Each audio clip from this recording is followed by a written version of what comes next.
Mesdames et messieurs, bonsoir. Afrovirus, c'est le nouveau mal, pathologie qui touche la tête, infléchit le cerveau et anesthésie le corps, une léthargie comateuse. Une maladie qui prend ses aises dans le continent. Elle défie le temps, mais également l'histoire, guerre sanitaire, non, guerre spirituelle surtout, raison pour laquelle un écrivain enfile sa blouse blanche, fait un diagnostic sans complaisant pour ensuite donner les remèdes. Afrovirus, comment déconfiner les mentalités africaines, ouvrage écrit par Serigne Aliou Mbacké, l'invité de votre émission Belle Ligne, Serigne Abdou Aliou Mbacké, bonsoir. Bonsoir, Monsieur Sarr. Tout d'abord, je salue vos téléspectateurs et je vous remercie de l'invitation. Un plaisir partagé. Vous êtes écrivain, vous avez fait des études supérieures en administration et échanges internationaux à l'université Paris-Est UPEC, en même temps spécialiste en management des marchés publics, petit-fils également de Serigne Touba. Afrovirus, qui est une maladie. Mais en quelle période de notre histoire, de l'histoire africaine, avions-nous chopé ce virus-là? Merci, M. Sarr. Je pense que ça sera très difficile pour donner une période exacte du moment où je pense que c'est un héritage transgénérationnel qui est né, je dirais même depuis les temps immémoriaux, depuis même l'esclavage, ensuite la colonisation, et même peut-être bien avant, et qui continue aujourd'hui de faire ses ravages dans l'Afrique d'aujourd'hui. Donc c'est un virus qui est difficile à confiner parce qu'il traverse le temps et l'histoire. Oui, c'est un virus qui est difficile à confiner, mais aussi qui confine l'individu surtout, qui confine l'individu dans les cloaques, vraiment dans la périphérie de l'histoire. En quelque sorte dans une chambre obscure qui fait que l'individu ne pense pas plus pour soi et ne se retrouve plus. Par conséquent, n'a plus son mot à dire dans ce monde. Oui, et vous dites que c'est une maladie, certes, mais vous dites que nous sommes les principaux responsables. Pourquoi ? Effectivement, parce que tout simplement, vous savez, tout au long de l'histoire, on a peint l'Africain sous deux formes. D'abord comme un monstre, c'est-à-dire que c'est cette approche monstrueuse qui a animé les interventions peut-être de Hegel, de Richard Burton, etc. Par la suite, on a peint l'Africain comme une victime. Et dans les deux cas de figure, oui. Vous savez, l'Africain n'a pas son mot à dire. Or, si nous étudions de plus près la situation actuelle de notre continent, notre histoire, l'approche qu'on a avec notre histoire, l'interprétation qu'on en fait, on se rend compte que nous sommes les uniques responsables. Pourquoi ? Oui. Parce que nous avons accepté l'image prête à porter ou bien le portrait que les autres ont fait de nous, et nous, en acceptant ce portrait-là, nous vivons ainsi et nous devenons ce que les autres ont voulu faire de nous. Par conséquent, donc, il y a une responsabilité transgénérationnelle depuis l'esclavage, la colonisation et aujourd'hui avec le néocolonialisme, etc. D'autant plus que, par exemple, pendant l'esclavage, force est de constater que, de la même manière que des négriers quittaient Nantes ou Liverpool pour venir se ravitailler en Afrique et pour les amener dans les plantations en Amérique, il y a aussi l'esclavage intramuros, qui est une réalité qui a été pratiquée par les Africains contre des Africains, où la personne qui vendait avait la même couleur de peau que sa marchandise. Donc c'est la raison pour laquelle il urge, pour pouvoir apporter des solutions, de d'abord délimiter, définir les responsabilités que nous avons dans ces pans opaques de notre histoire, et pour pouvoir entreprendre l'avenir avec avec optimisme. Et donc, à quoi servent les indépendances? À quoi servent les indépendances depuis 1960 pour la majorité des pays africains? Pas grand-chose, si je peux m'exprimer ainsi. Parce que, tout simplement, vous savez, l'indépendance, c'est d'abord dans la tête. Oui. Et malheureusement, du fait de notre histoire, nous ne sommes pas encore indépendants en tout cas. En tout cas, la majorité des Africains n'est pas indépendante. Et il urge aussi de renverser cette tendance-là. Comment? En pensant par nous-mêmes, en diagnostiquant les maux de manière avec un œil interne, un œil africain, pour pouvoir réfléchir sur pourquoi on a été réduit à l'esclavage, pourquoi on a été colonisé, pourquoi nous ne pouvons pas affronter les grandes problématiques contemporaines qui intéressent tout le monde, pourquoi nous sommes actuellement, vous savez, dans la mondialisation, il y a des centres et des périphéries. Malheureusement, depuis toujours, l'Afrique a accepté la position de périphérie. Et malheureusement, on devient des spectateurs, non pas des acteurs dans cette marche du monde. Donc, il faut d'abord se dire que nous sommes responsables et nous serons les seuls à pouvoir apporter les solutions pour pouvoir conquérir le monde et retrouver notre place véritable. Et parlons des responsabilités. De quelle marge, à quelle échelle le blanc était responsable? Parce qu'il y a eu les deux périodes les plus sombres de l'histoire, l'esclavage et la colonisation, qui ont duré 3 siècles, 300 ans. Quelle part de responsabilité pour l'Occident? Ou bien il n'est plus la principale cause? Oui, en fait, c'est une responsabilité partagée. Maintenant, vous savez, c'est comme ça que marche le monde. C'est-à-dire que chacun défend ses intérêts. Je pense qu'un président français l'avait dit, la France n'a pas d'amis, mais a des intérêts. Maintenant, c'est leur part de responsabilité. Malheureusement, il y a la France-Afrique, il y a plusieurs problèmes qui se sont passés et qui malheureusement continuent de réduire l'Africain à l'état de spectateur dans ce monde. Mais aussi, il y a aussi, dans cette responsabilité française ou occidentale, force est de constater que notre responsabilité est beaucoup plus grande parce que nous sommes les acteurs de notre propre asservissement. Et ça pose problème. Parce que, vous savez, depuis longtemps, même pendant la colonisation, les Spahis avaient la peau noire et les cheveux crépus, pour reprendre l'autre. Donc vous donnez également l'exemple de Djeri Diondera, par exemple. Exactement. En un certain moment même, je pense que le pouvoir occidental était beaucoup plus réticent à l'esclavage que certains qui étaient au Sénégal même. Donc l'erreur, ça vient de nous. Nous avons accepté de réduire notre prochain à l'esclavage. En un certain moment, donc ça s'est retombé sur nous-mêmes. Donc, je dis ça parce que tout simplement, ce n'est pas pour accuser qui que ce soit, mais pour se dire que si vous donnez à l'autre le monopole de la responsabilité, inconsciemment, vous attendez de celui-là la solution. C'est ce qui arrive actuellement en Afrique. Aujourd'hui, on accuse la France et l'Occident de tous les maux qui affectent l'Afrique. Or, ce n'est pas le cas. On a une grande part de responsabilité depuis l'histoire, depuis l'esclavage, avec certains Africains qui réduisaient d'autres Africains à l'esclavage. Il y avait des guerres internes, fratricides entre des royaumes. Et je crois que l'Occident a profité de cette situation-là pour pouvoir imposer sa domination en Afrique. Et d'ailleurs, malheureusement, c'est ce qui continue d'être le cas avec le néocolonialisme. Malheureusement, on a vu des présidents, des hommes politiques également, quand ils doivent parler, choisissent des médias étrangers. Récemment, avec le président Macky Sall, par exemple. Oui, parce que vous savez, si vous étudiez bien, vous allez voir que même au Sénégal, par exemple, moi-même, si j'étais invité à France 24, vous allez voir que ça allait avoir beaucoup plus d'écho que si je suis invité ici. Donc le complexe, c'est d'abord dans la population. La population est plus réceptive du message qui vient de l'extérieur que celle qui vient de nos médias. Donc par conséquent, je pense que les dirigeants, ils sont tout d'abord des politiciens. Et ce complexe-là est l'héritage du colonialisme? Ça va beaucoup plus loin, je crois. Parce que, vous savez, je pense qu'en un certain moment, c'est une question d'image. Parce que actuellement, si vous regardez, c'est-à-dire qu'on nous a vendu que tout ce qui vient de l'extérieur est parfait. Tout ce qui vient d'ici, on a des choses à dire là-dessus. Et mauvais pour le dire, pour bien nommer. Oui. Effectivement. Donc, par conséquent, et ça a commencé depuis très longtemps, avec déjà dès l'école de la République, que je souligne dans le livre. Jules Ferry, Voilà, l'école de la République de Jules Ferry.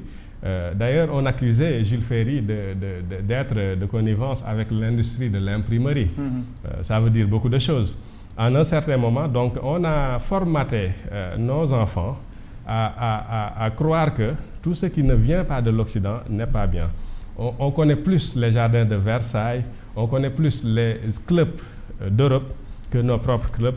On connaît, par exemple, Versailles, Paris, Nantes, plus que Mbeleché ou vous savez. Ouais. Donc, par conséquent, nous avons des schémas de pensée qui adorent, qui plébiscitent l'étranger, l'extérieur, l'Occident.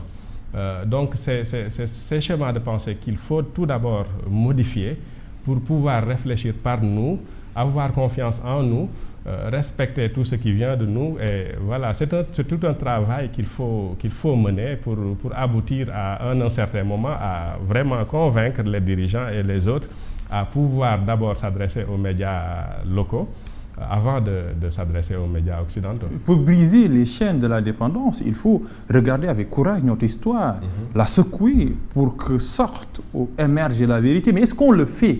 Parce que si on va un peu, quand on salmodie, on a des yeux passéistes, nostalgiques, comme si notre histoire doit refléter sur notre présent. Mais vu votre speech et les thèmes que vous avez développés dans ce livre, l'histoire n'est pas si rose que ça.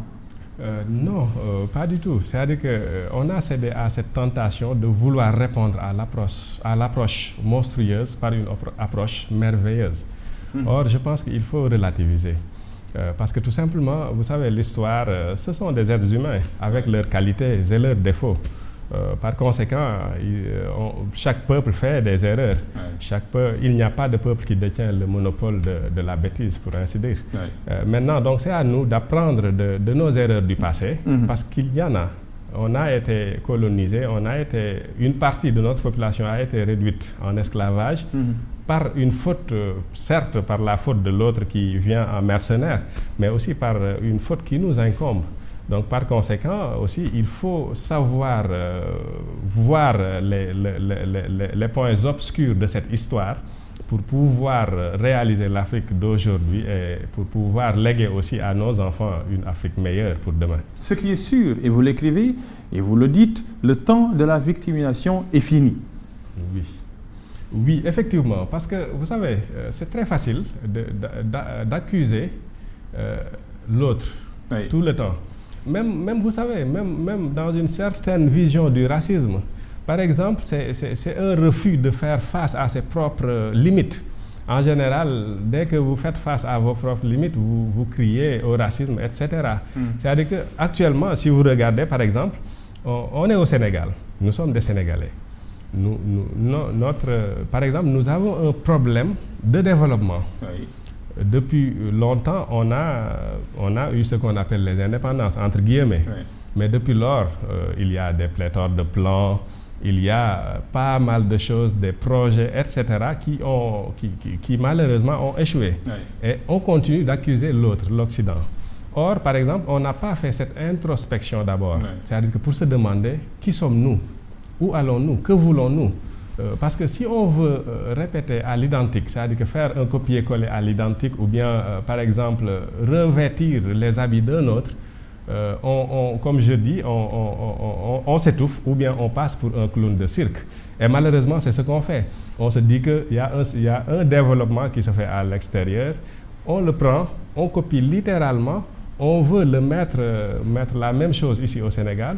Or, les contextes, les cultures, l'histoire, les réalités diffèrent.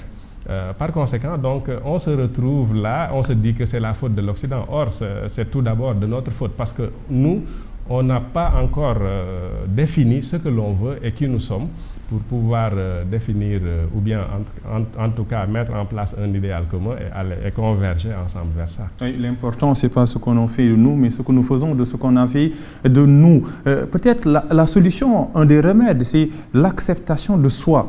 Mais c'est qui ce soi? Qui sommes-nous? Qui suis-je? Quelle est la bonne interrogation? Effectivement. Vous savez, je pense que c'est une question complexe qui interpelle tout Africain. Parce qu'il y a une certaine hiérarchie et même des escaliers à gravir. Tout simplement, chaque individu doit se demander qui suis-je? Oui. Qui suis-je sur le plan morphologique? Une introspection personnelle. Une introspection personnelle, Oui. c'est-à-dire que se demander, faire des grilles d'évaluation que l'on va adapter à nos contextes pour pouvoir se demander qui suis-je d'abord sur le plan social, oui. économique, l'être humain. Donc après aussi, il y a des niveaux holarchiques. Parce que vous savez, l'erreur qu'on a fait après les indépendances, c'est que c'est de se limiter à une délimitation de l'Afrique par des gens qui ne connaissaient, qui considéraient l'Afrique comme un gâteau à partager. Parce que, vous savez, la balkanisation de l'Afrique découle de la conférence de Berlin en 1884-1885. Par conséquent, donc, cette délimitation du continent africain a fait fi des ressemblances, des similarités, des diversités, des divergences. Et en quelque sorte, donc, malheureusement, c'est un héritage qui est devenu ce qu'il est aujourd'hui. Maintenant, ce qu'il faut, c'est de prendre en compte aussi certaines entités qui existent dans l'État-nation. L'État-nation, donc, ça serait très difficile de remettre en cause cela aujourd'hui, étant donné que, voilà, depuis les indépendances, ça fait un bon bout de temps. Maintenant, il y a d'autres entités, d'autres corps holarchiques auxquels se reconnaît l'individu. Ça veut dire l'ethnie, la confrérie, la communauté, la famille, etc., etc. Par conséquent, je pense que l'erreur que font, en tout cas, beaucoup de nos États, c'est d'essayer d'étouffer ces corps holarchiques-là sous le prétexte d'une cohésion nationale. Or, je pense qu'une bonne cohésion nationale, c'est de se rendre compte de ce que c'est que ces corps holarchiques, les accepter, leur donner un champ d'expression adéquat pour pouvoir se retrouver autour d'un corps holarchique beaucoup plus grand qui constitue l'État-nation et peut-être même le continent à long terme. Et la construction de l'État-nation passe par l'éducation, vous en parlez dans cet ouvrage, mais de quelle éducation? Vous êtes contre le copier-coller ou bien ce discours qui commence maintenant à faire tache d'huile sur les réseaux sociaux et dans la bouche de certains leaders? Il faut un retour aux langues nationales. Vous dites les langues nationales, oui, mais pas le même système. Explication. Effectivement. Parce que, vous savez, nous, on a fait un copier-coller de ce qui se fait en France. D'ailleurs, la France a migré vers le système LMD. Nous, on a fait pareil. C'est-à-dire que, or, par exemple, les contextes diffèrent. L'éducation nationale, il faut vraiment, parce que c'est aberrant même, c'est injuste qu'un enfant qui puisse apprendre les concepts de la vie, ce qui doit le guider dans sa vie d'adulte, dans une langue autre que la sienne. Et la langue française. La langue française. Je ne suis pas d'avis qu'il faut éradiquer complètement cette langue, mais les principes de base à l'école, surtout à l'école primaire, ce que doit apprendre l'enfant, il doit l'apprendre dans une langue maternelle. Oui. Pourquoi? Parce que, vous savez, au même moment où le français commence, avec sa langue maternelle, on lui inculque certaines valeurs, on lui explique, par exemple, les mathématiques, etc. L'Africain, le Sénégalais par exemple, a un problème. C'est-à-dire un problème d'abord de compréhension de la langue avant de comprendre ce qu'on lui explique dans cette langue. Par exemple, nos enfants ont beaucoup de lacunes sur les mathématiques, non pas parce qu'ils ne connaissent pas les mathématiques, mais parce qu'ils ont un problème de français avec la langue d'apprentissage. Avec la langue d'apprentissage. Donc, ce qui fait qu'en un certain moment, l'école de la République exclut des gens très intelligents, mais malheureusement... Vous parlez des génies même. Exactement. De génies qui ont été exclus. D'ailleurs, c'est pourquoi je dis que souvent, en général, des gens s'amusent pour dire que CM2, c'est la classe des artistes. Des nanités artistes, etc. Parce que si vous regardez, c'est le premier filtre, l'examen d'entrée en 6e. Et en général, vous savez, il y a plusieurs types d'intelligence. La théorie des intelligences multiples. Il y a l'intelligence linguistique, l'intelligence logico-mathématique, l'intelligence naturiste, l'intelligence spirituelle, l'intelligence rythmique même. Donc, malheureusement, l'école de la République ne prend en compte qu'un seul type d'intelligence, en général.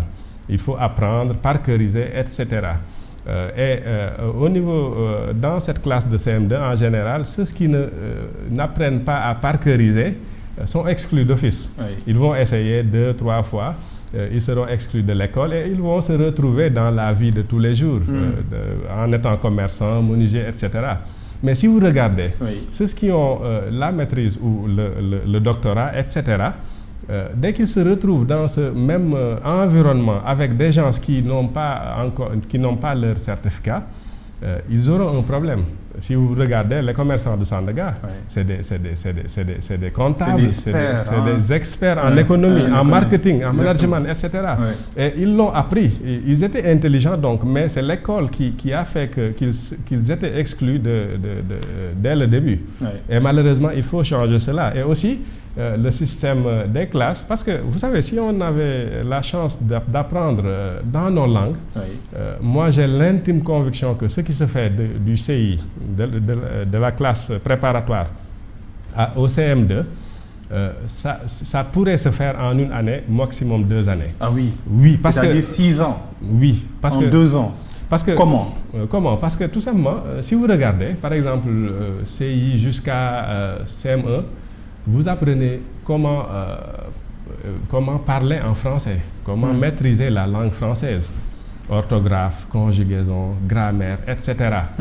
Or, l'enfant qui vient dès le bas âge, donc vous n'avez peut-être besoin que de 6 mois pour lui expliquer les principes de base de sa langue maternelle, parce qu'il l'a déjà en soi. Donc, ce qui fait que tout le reste, par exemple, les 2 autres années ou bien l'année qui reste, ça va être pour que l'enfant puisse comprendre le principe des mathématiques, etc., etc. Donc, je pense que c'est très important, c'est un gain de temps énorme. Et vraiment, je pense que les États ont intérêt à réfléchir là-dessus. Parlons maintenant du matériel, de l'argent, un autre point très essentiel dans cet ouvrage. Serigne Aliou Mbacké, c'est quoi être riche? Oui, je pense que la définition de la richesse dépend des besoins existentiels auxquels on est confronté. Je pense que la définition de la richesse ne doit pas être globale. Ne doit pas être un concept standardisé en quelque sorte. Parce que tout simplement, vous savez, les besoins existentiels auxquels sont confrontés ceux qui habitent à Dara Djolof ne sont pas les mêmes que ceux qui sont à Las Vegas. Vous savez, même, je pense que c'est un principe tout simple. Malheureusement, vous savez, le progrès à l'occidental a fait que on croit que la richesse se compte en espèces sonnantes et trébuchantes. Or, ce n'est pas le cas. C'est-à-dire qu'on peut être riche sans disposer d'argent. Vous savez, le Peul qui est à Dara Djolof, qui a son bétail, qui s'alimente bien, qui a tout autour de soi, sa famille et tout, n'est-il pas riche? Par exemple, le Touareg qui est au Sahara, par exemple, ou au Niger, il en est de même. Mais en un certain moment, et si vous regardez bien, même par exemple la monnaie, on nous l'a imposée c'est une astuce du colonisateur qui nous imposait ça pour pouvoir avoir une certaine main d'œuvre qui demandait à ce que les impôts soient payés avec cette monnaie. Et pour avoir cette monnaie, il faut travailler pour eux. Ou bien il faut qu'un certain nombre travaille pour eux. Donc il faut une remise en cause de ces aspects-là. Par exemple, même si vous regardez, par exemple, on vous dit Bill Gates, l'homme le plus riche du monde, ou l'autre là, mais si vous regardez, c'est pas qu'il a en sa disposition autant de milliards qu'on dit.